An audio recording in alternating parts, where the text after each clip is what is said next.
Saudara, perang Iran versus Israel Amerika Serikat memasuki babak baru. Target serangan kini tidak lagi hanya menyasar fasilitas militer, melainkan juga ke sumber-sumber energi di sekitar negara Teluk.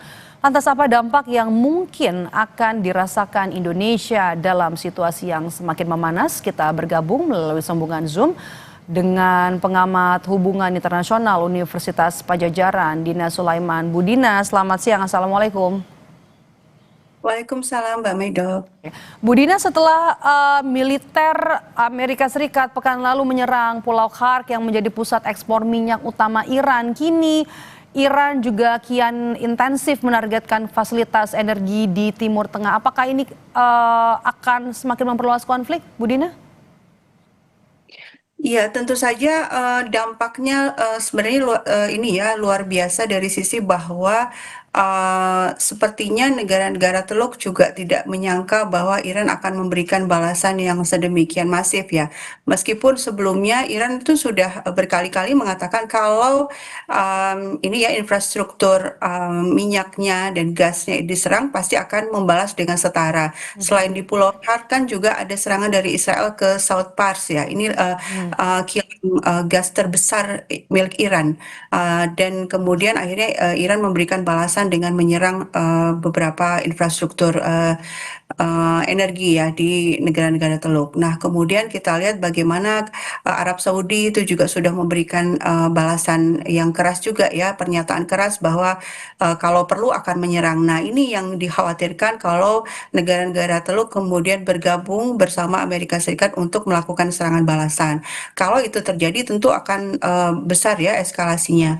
Tapi saya pikir dengan situasi saat ini ketika melihat bahwa Amerika Serikat sebenarnya juga sudah mulai kehabisan amunisi, ini diakui sendiri oleh pihak Amerika Serikat, maksudnya bukan pemerintah ya, tapi orang-orang di luar pemerintah, dan kemudian juga bagaimana Amerika Serikat ternyata tidak berhasil melindungi negara-negara Teluk tersebut dari rudal dan drone yang dikirim Iran.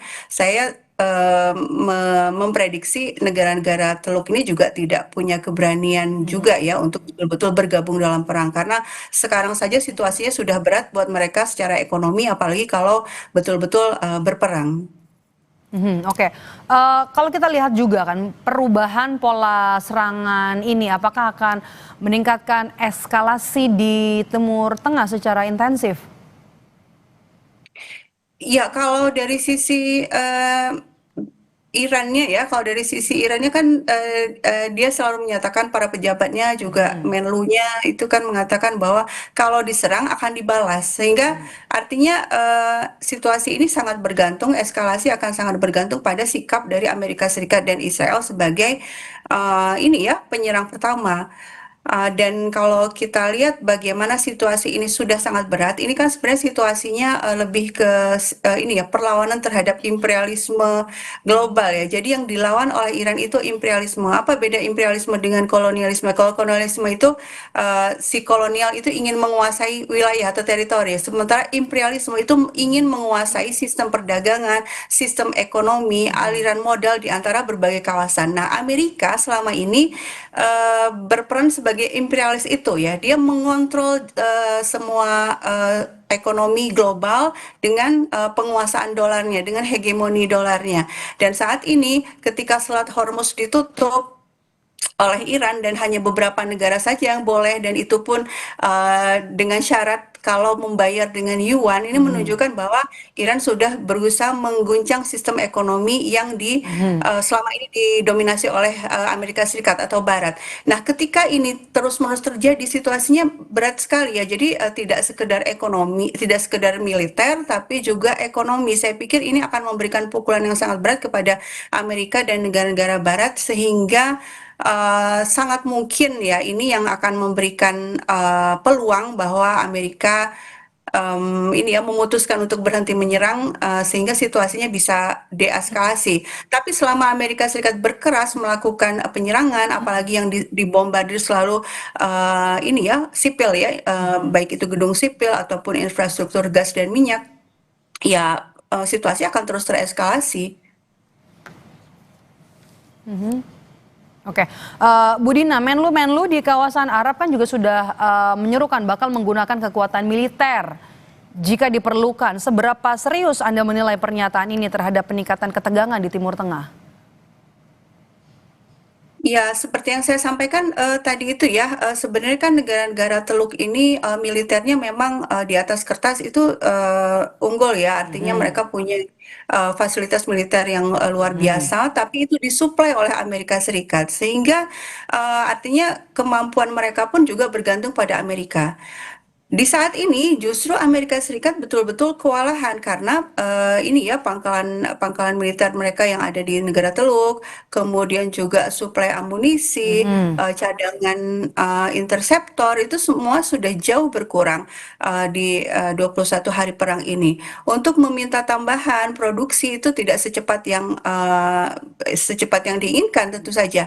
Sehingga pertanyaan besarnya dengan cara apa negara-negara Teluk ini kemudian betul-betul berperang melawan Iran ketika situasinya mereka sendiri militernya sangat bergantung pada suplai mhm, dari Amerika Serikat. Nah itu, jadi kalau saya pikir ya ini tidak ini hanya berupa retorika ya karena memang mereka betul-betul sudah ya apa ya istilahnya sudah tertekan sekali ya dengan situasi ini. Mereka itu kan sebenarnya tidak ingin perang ya. Artinya mereka juga tahu bahwa ini mhm, merugikan ekonomi mereka sendiri dan juga perang ini kan sebenarnya juga bukan untuk membela negara Teluk ini. Mereka tahu betul bahwa ini sebenarnya untuk mhm, Israel.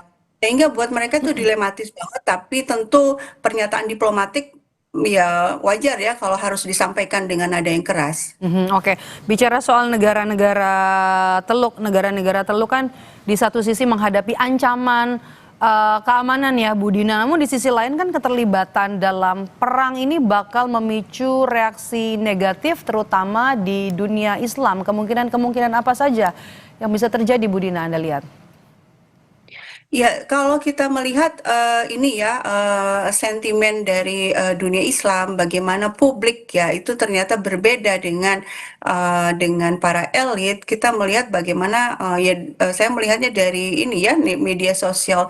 Kalau yang namanya publik kelihatan sekali betul-betul mendukung Iran ya. Banyak sekali yang mendukung Iran untuk melakukan serangan kepada pangkalan-pangkalan militer Amerika Serikat di negara-negara Teluk ini, plus juga menyerang ke Israel karena keprihatinan dunia Islam itu sudah Mhm, betul-betul jelas ya bagaimana selama 2 tahun lebih sejak 2023 itu Gaza digenosida tapi tidak ada yang bisa melakukan langkah nyata untuk menghentikan Israel gitu. Sekarang muncul Iran yang berani untuk melakukan serangan langsung. Tapi mhm, kemudian masalahnya kan opini publik berbeda ya dengan elit karena elit punya kepentingan-kepentingannya sendiri. Saya pikir dari sisi ini juga ada peluang, ada kemungkinan terjadi ini ya ketegangan di dalam negeri mereka masing-masing.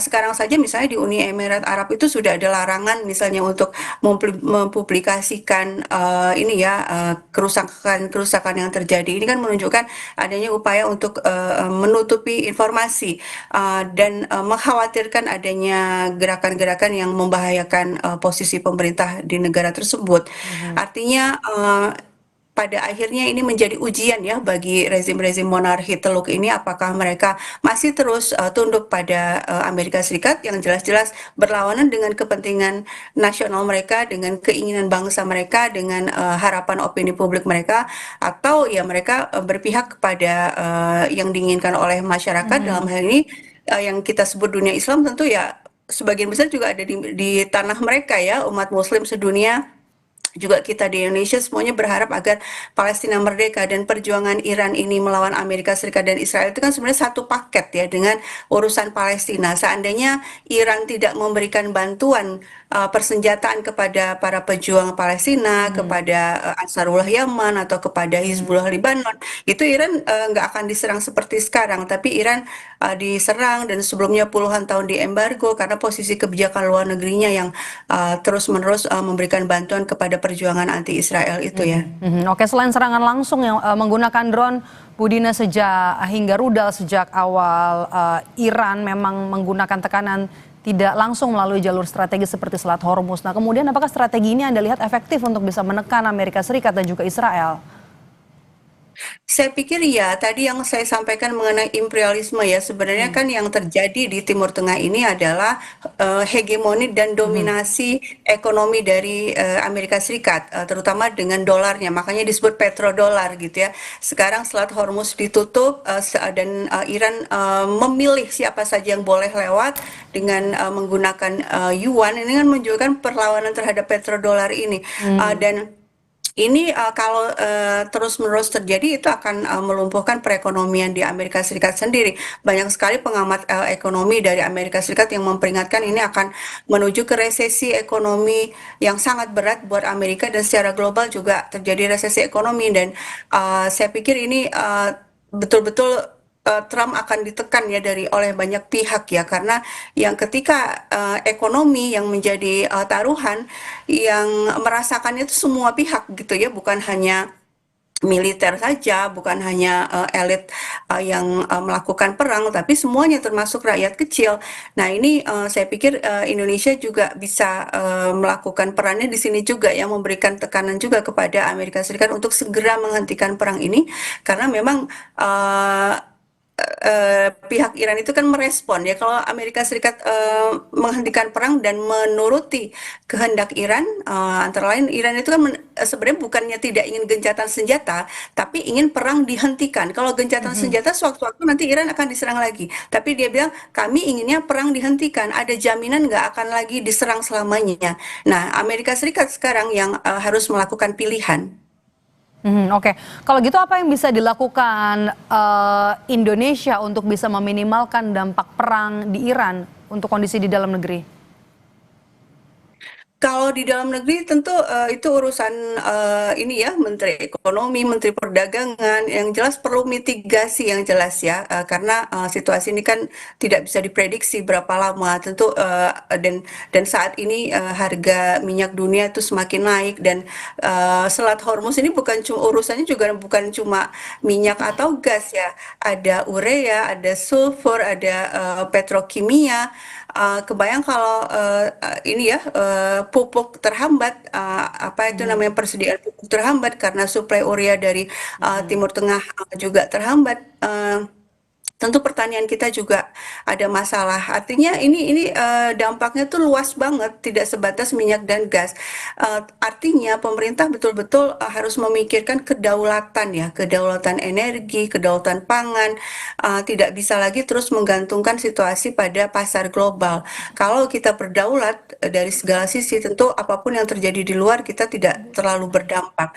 Nah, langkah-langkah strategis ini, langkah strategis dan fundamental tentu perlu dilakukan oleh pemerintah, tidak sekedar sekarang ada konflik, sekarang ada masalah lalu berusaha dicari solusi jarak dekat gitu ya, jangka dekat, tapi melupakan hal-hal fundamental yang harus betul-betul diperbaiki. Mhm, oke, baik. Terima kasih atas pandangannya di Breaking News Kompas TV hari ini. Pengamat hubungan internasional Universitas Pajajaran Ibu Dina Sulaiman. Sehat selalu, Bu Dina. Terima kasih Mbak Maido. Saudara, Breaking News Kompas TV, jeda sejenak, tetaplah bersama kami.